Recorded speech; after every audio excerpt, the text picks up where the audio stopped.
যাদবপুর বিশ্ববিদ্যালয়ে গভীর রাতে বহিরাগতদের প্রবেশ এবং তাতে বিশ্ববিদ্যালয়ের যে শান্তিপূর্ণ পরিবেশ তা বিঘ্নিত হয়েছে এবং তারই প্রতিবাদ জানিয়ে যাদবপুর বিশ্ববিদ্যালয়ের কর্মচারী সংসদ তারা প্রতিবাদে সামিল হয়েছেন। আপনাদের দাবি কি? দাবি বলতে তো তদন্ত করতে হবে, এর থেকে আর বেশি দাবি কি হতে পারে? গভীর রাতে বহিরাগত প্রবেশ করছে, তাণ্ডব চলছে, প্রশাসনিক ভবনে আগুন জ্বলছে, বহিরাগতরা এইভাবে তাণ্ডব চালালো বিশ্ববিদ্যালয়ে, কি বলবেন? দেখুন, যাদবপুর বিশ্ববিদ্যালয় হচ্ছে আন্দোলনের আখড়া। আমরা ছোট থেকেই দেখে এসেছি, আমিও বিশ্ববিদ্যালয়ের ছাত্র। আন্দোলন থাকবে, ছাত্রদের মধ্যে মতানৈক্য থাকবে, সেটা নিয়ে বিভিন্ন দল, বিভিন্ন সংগঠন বিভিন্ন রকম আন্দোলন করবে। কিন্তু এই যে ঘটনাটা ঘটলো 19 তারিখ রাতে, আমরা যখন শুরুতে জেনেছি তখন একরকম জেনেছিলাম, পরে যখন সিসিটিভি ফুটেজ আমরা পেলাম তাতে তো আমরা অবাক হয়ে গেলাম যে এ কোনো গেট ভেঙে ঢোকা, গেট টপকে ঢোকার ব্যাপার নয়, ভেতরের কিছু মানুষের সহযোগিতায় গেট খুলে ঢোকা হয়েছে। এই ঘটনা হচ্ছে যে আমার অন্তত মনে পড়ছে না বিশ্ববিদ্যালয় লাস্ট শেষ কবে হয়েছে।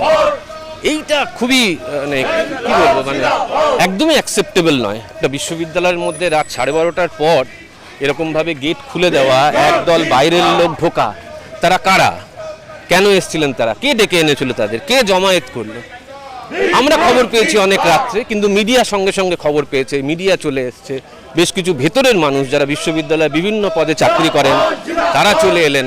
এগুলো কোত্থেকে হলো? এইটার পিছনে একটা ষড়যন্ত্র আছে, এই ষড়যন্ত্রটা বের করতে হবে। সেইটা বিশ্ববিদ্যালয়কেও ব্যবস্থা নিতে হবে, যেমন একটা তদন্ত কমিটি তৈরি করা হয়েছে। আবার পুলিশ প্রশাসনের যে ব্যাপার সেটাও তো করতে হবে। আপনারা কর্মচারী সংগঠনের সংসদের আপনারা সদস্য, আপনারা কি মনে করছেন যে এই যে ঘটনা এতে বিশ্ববিদ্যালয় পুরোপুরি আনসেফ? একেবারে আনসেফ বলাটা ঠিক নয়, তবে আমরা সন্দেহ করছি যে বিশ্ববিদ্যালয়ের মধ্যে এই ধরনের যদি ঘটনা ঘটে এবং এটা যদি বারে বারে ঘটে তাহলে তো বিশ্ববিদ্যালয় চলতে পারে না। কারণ বিশ্ববিদ্যালয় তো শিক্ষার জায়গা, চিন্তার জায়গা, মুক্ত চিন্তার জায়গা। এখানে এই ধরনের ঘটনা কোনো মতেই কাম্য নয়। আজকে যে ঘটনা বিশ্ববিদ্যালয়ের মধ্যে ঘটলো তার প্রতিবাদ জানাচ্ছেন আপনারা এবং দেখছেন যে গেটের সিসিটিভি ফুটেজে যা উঠে আসছে তা ভয়ঙ্কর, কি বলবেন? নিশ্চিতভাবে এটা তো আমরা ভাবতেই পারি না যে যাদবপুর বিশ্ববিদ্যালয়ের মতো একটা 5 স্টার সেন্টার ফর এক্সেলেন্স ইউনিভার্সিটিতে এই ধরনের ভয়ঙ্কর ঘটনা ঘটতে পারে, যেটা আমাদের কাছে অভাবনীয়, অকল্পনীয়। বিশ্ববিদ্যালয়ে মুক্ত চিন্তার পরিবেশ, বিভিন্ন মতামতের ছাত্র ছাত্রী মানুষ এটা আছে। নির্বাচন অনেকদিন ধরে হচ্ছে না, নির্বাচন হওয়া উচিত, নির্বাচিত ছাত্র সংসদ আমরা চাই, কিন্তু তার মানে এরকম না যে বহিরাগত বেশ কিছু লোক ঢুকে পড়ে বিশ্ববিদ্যালয়ের ভেতরে একটা ভয়ঙ্কর বিশৃঙ্খলার পরিবেশ তৈরি করবে, এটা আমরা ভাবতেই পারছি না। তাহলে বিশ্ববিদ্যালয়ে শান্তি, শৃঙ্খলা, সম্প্রীতির পরিবেশ, মুক্ত চিন্তা, বিভিন্ন মতামতের আদান প্রদান এবং বিশ্ববিদ্যালয়ের উন্নতি কল্পে গবেষণা, বিশ্ববিদ্যালয়ের ল্যাবরেটরি, বিশ্ববিদ্যালয়ের শিক্ষার পরিবেশ তাকে উন্নত করবার ক্ষেত্রে সরকারের ভূমিকা পালন করা উচিত এবং সমস্ত মানুষকে, নাগরিক সমাজের একটা গুরুত্বপূর্ণ ভূমিকা আছে যাদবপুর বিশ্ববিদ্যালয়।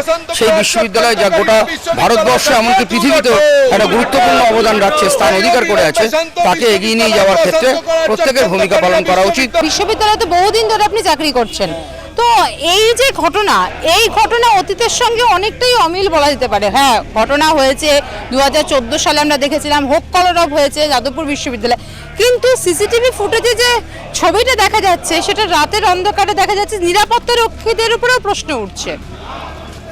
এই ব্যাপারে আমার নেতৃত্ব যা বলার বলবে। যাদবপুর বিশ্ববিদ্যালয়ে প্রতিবাদ চলছে। আপনার পুজো পৌঁছে যাক বিশ্বের দরবারে। প্রতি বছরের মতো এবারও আর+ নিউজ নিয়ে এলো শারদাঞ্জলির সেরা সম্মান 2026। অংশ নিতে সকাল 10টা থেকে সন্ধে 6টার মধ্যে সরাসরি যোগাযোগ করুন আমাদের অফিসে অথবা কল করুন 9836323248 এই নম্বরে। শারদাঞ্জলি শুধুমাত্র আর+ নিউজে। যাদবপুর বিশ্ববিদ্যালয় মানেই হচ্ছে প্রতিবাদ বলা যেতে পারে, সেটা ছাত্রদের তরফ থেকেও তারা প্রতিবাদ জানায়। এখানকার শিক্ষক হোক বা কর্মচারী প্রত্যেকেই কোনো না কোনো বিষয়ে তার প্রতিবাদে সরব থাকেনি। কিন্তু এই ঘটনা অর্থাৎ গত বুধবার রাতে যে ঘটনা ঘটেছে সেই ঘটনার প্রতিবাদে সরব হয়েছেন বিশ্ববিদ্যালয়ের ছাত্রছাত্রী থেকে বিশ্ববিদ্যালয়ের শিক্ষক শিক্ষিকা এবং কর্মচারী সংগঠনগুলিও। কি রে, তোর বেশ র্যাশ হয়েছে দেখছি। হ্যাঁ রে, কি করবো বলতো, র্যাশগুলো কিছুতেই কমছে না। অনেক কিছু ইউজ করলাম তবুও কমছে না। তুই এম্বার গৌরীদেবী হসপিটালসে দেখাতে পারিস, ওখানে ভালো এক্সপিরিয়েন্স ডার্মাটোলজিস্ট আছে। গৌরী দেবী হসপিটাল, রাজবাঁধ, দুর্গাপুর। যোগাযোগ 8001003333, 8001113333।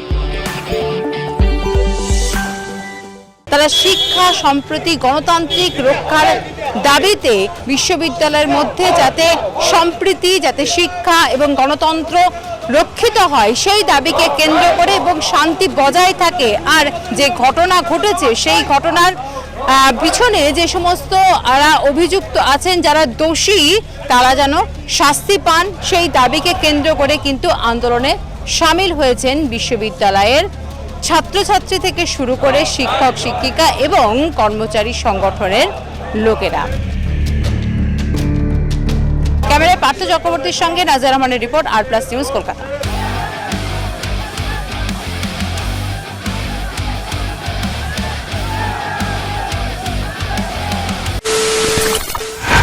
খবরের নামে প্রতিদিন সন্ধে আপনার ড্রয়িং রুমে কি শুধুই চিৎকার চেঁচামেচি এ আসে?